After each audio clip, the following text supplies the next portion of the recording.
Hello everybody, welcome to the Klaus Restoration channel. I'm your host, the Monkey. Yes, no name, the Monkey. Today we're going to look at a professionally made, by a professional, a good, very good awning that was made out of leftovers from the ceiling up there. Anyway, now we're going to put some spray foam in the gap to stop water from running down the back side. Using spray foam is good because it's water resistant, UV resistant, and it lasts a long time and it expands. So when you put it in, as it's curing, it expands and fills gaps and pushes in on the back and front sides to seal everything up watertight. With that said, let's get on with it. But first, yep, a joke. Okay, so everybody ready for it? Here it is. How did the blonde try to kill a bird? She threw it over a cliff. Woo, that's a good one. Yeah. So, don't forget to like, subscribe, share, and all that kind of monkey business. And of course, leave a beautiful comment below that's worth reading. See you next time on the Klaus Restoration channel, baby.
Put my face right close to that thing and nail it.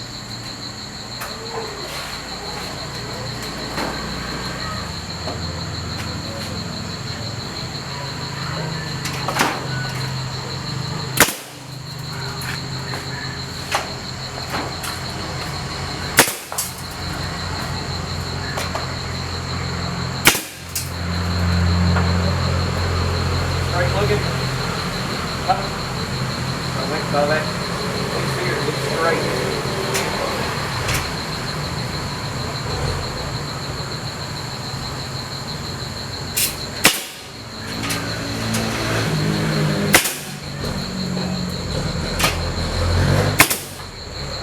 Something there. A piece of rebar. Push my lane back. It's not going to land. That's good nine. One. Done it again.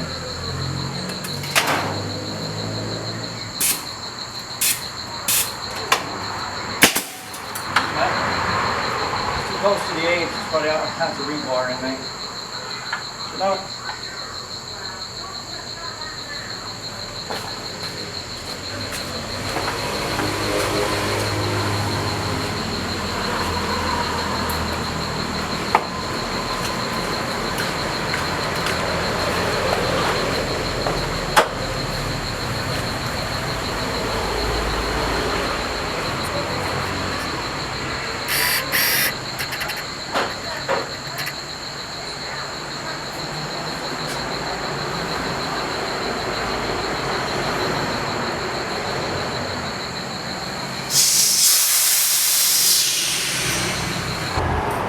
So this is a PU foam.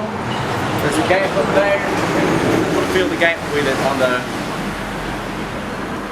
the awning. There's a gap up there. I'm using to fill that gap. This expands, it'll tighten up in there real good, and it's going to last a long time. It's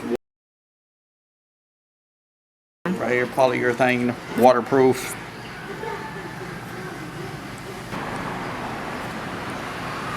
Swell up in that gap. So now I can get up there and get it down.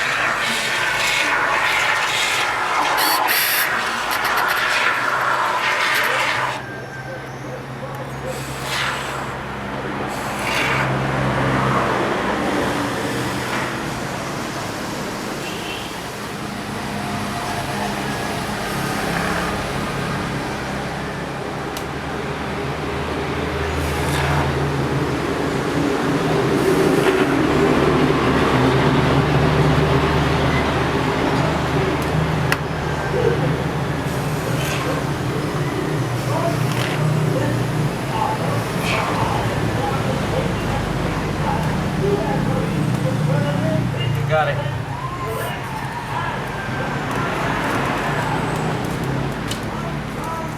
This stuff will last up to 30 days after the initial use. So if I find something else to use it for, I will. If I won't, then I guess it'll go bad. This stuff here will last up to 30 days. So if I find something to use it on before 30 days are up, this is cheap.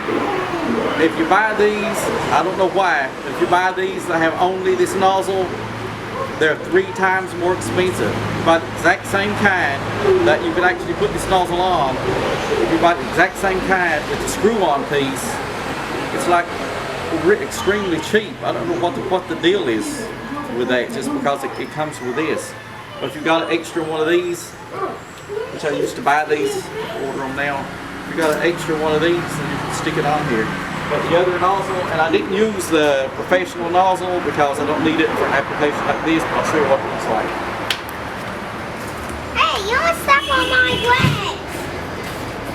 The professional nozzle looks like this.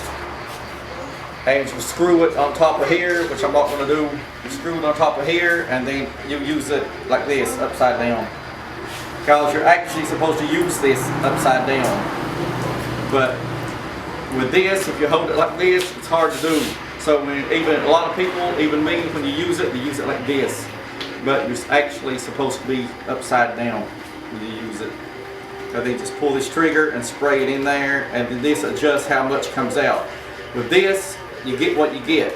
With this here, you can adjust and get how much you want. That's a big ass gap up there. So I just use this nozzle and just let it go. So to help make this last longer, leave this nozzle on.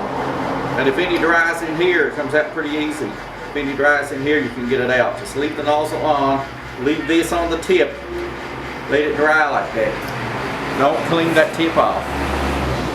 Not clean the tip. Let it stay like that.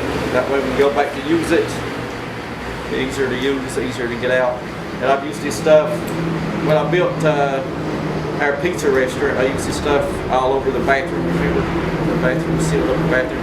That's back when City Hardware was selling it. They don't sell it anymore because nobody hardly buys it here because nobody knows what it is, hardly. There's nobody buying it. So now it has to be ordered. But anyway, when it dries, some of it expands different. I've not used this brand before. Some of it expands really big, some of it expands really little. But when it dries, it turns into foam that you can take a razor blade and trim it and cut it. That up there, it's according to how big it swells. If it swells really big, I may cut some off. If it don't, I'll just may leave it alone. It's an awning anyway, on a workroom. But if it looks kind of funky, I'll trim it if I don't want. So that's it. And if you like the content on the channel, if you're learning anything from the channel, if you like what you see, then subscribe to the channel, put some likes, put some thumbs up, and then put some comments down below. And I'll look at all of the comments sometimes. And just see you next time on either the Renaissance or the Klaus channel. I've not decided which one this goes on. I have a Klaus Restoration channel and crafts, and then have the Renaissance channel also. So watch them both, subscribe to them both. I'll see you later. So what I'm going to do now is the PU foam has cured. I'm going to take a cutter and go up and cut the excess foam, and hopefully it is cured enough.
That done with the cutter.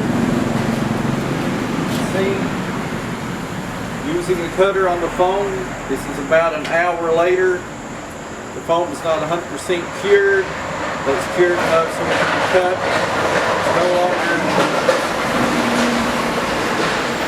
The foam is no longer sticky.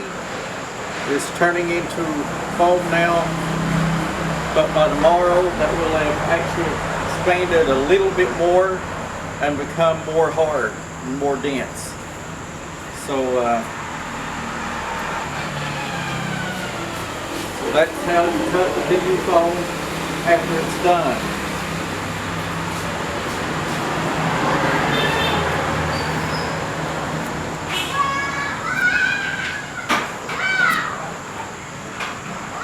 Thanks for watching and happy building.